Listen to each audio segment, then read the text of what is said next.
Hi, my name is Stacy Grant, and this is my philosophy on the beloved video game character of Pac-Man. Now, for starters, Pac-Man isn't even his real name. The creators actually were going to call him Puck-Man.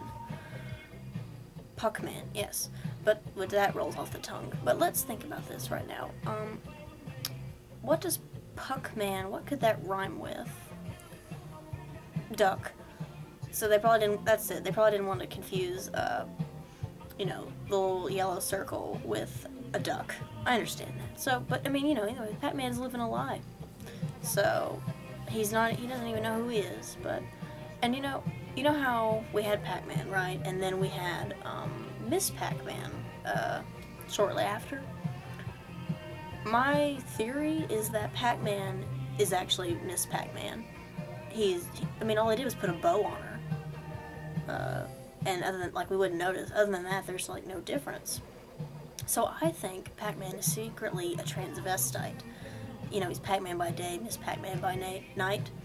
And that's kind of sad, you know? I mean, everyone's like, oh, Birdo's the first video. Wow! It is Pac-Man. So Pac-Man doesn't know who he is.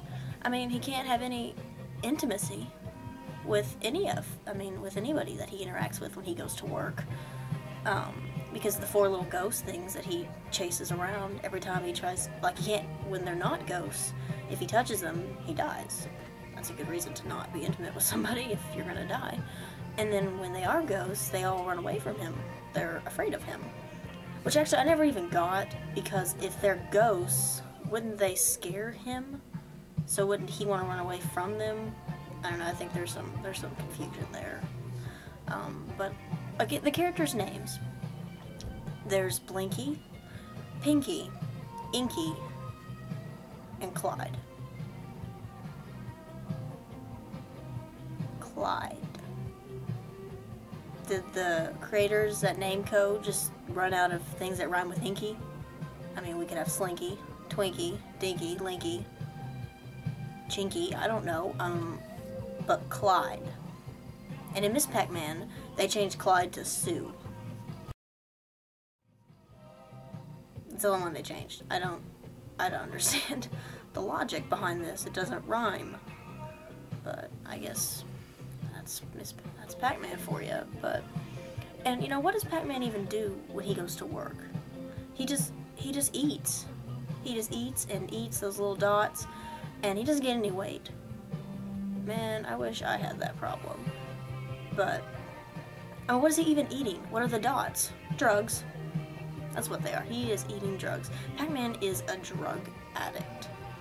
And the little dots, that's just kind of like pot and some little bit of crack, you know? I mean, but it's when he gets those 4 power pellets, that's what I think that they're called, the giant circle things, you know?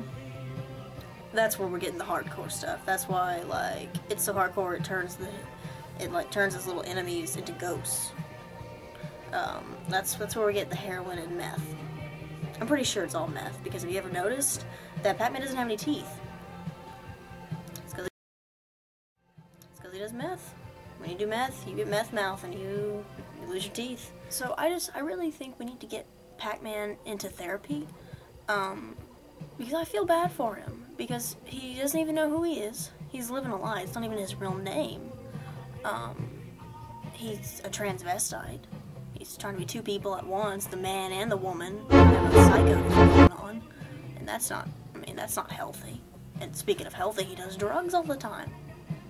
I mean, and kids play this.